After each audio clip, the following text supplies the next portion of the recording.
तर उद्धव ठाकरेंनी उपमुख्यमंत्री एकनाथ शिंदेंवर जोरदार हल्लाबोल केलाय। शिंदे सतत नाराज होतात आणि गावाला जाऊन बसतात असं उद्धव ठाकरेंनी म्हटलंय। मी सगळ्यांशी बोलतोय, सगळे मुंबईतले सगळे बोलून झाले, संभाजीनगर नाशिक सगळे झाले, सगळ्यांचं मत आहे की एकटा लढा।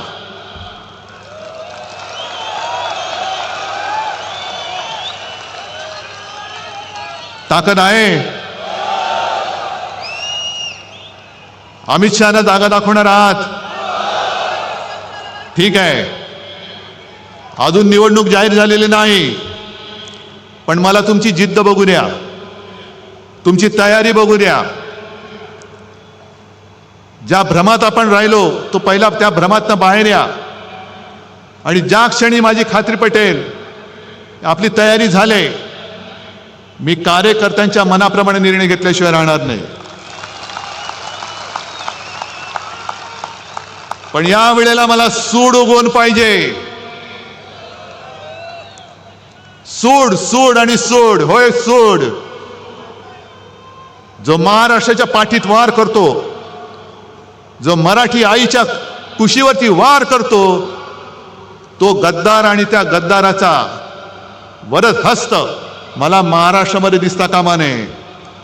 आणि जर तुम्ही सगळे शपथ घेऊन सांगत असाल तर जेव्हा वेळ येईल तेव्हा मी एकटा लढण्याचा निर्णय नक्की घेतल्याशिवाय राहणार नाही। आज परत एकदा सगळ्यांना धन्यवाद देतो आणि अमित शहाना सांगतो की जेवढे अंगावर याल तेवढे वळ घेऊन दिल्लीला परत जाल। सगळ्यांना धन्यवाद देतो। जय हिंद, जय महाराष्ट्र। आणि म्हणून आता म्हणाले आम्ही स्वबळावर निवडणुका लढवणार। स्वबळावर निवडणूक लढवण्यासाठी मनगटात ताकद लागते आणि या ठिकाणी लढून जिंकण्यासाठी देखील या भुजांमध्ये ताकद लागते आणि घरात बसून लढता येत नाही। तुम लढो हम कपडा संभालते असं बोलून निवडणुका जिंकता येत नाहीत आणि कार्यकर्त्यांची मनही जिंकता येत नाही।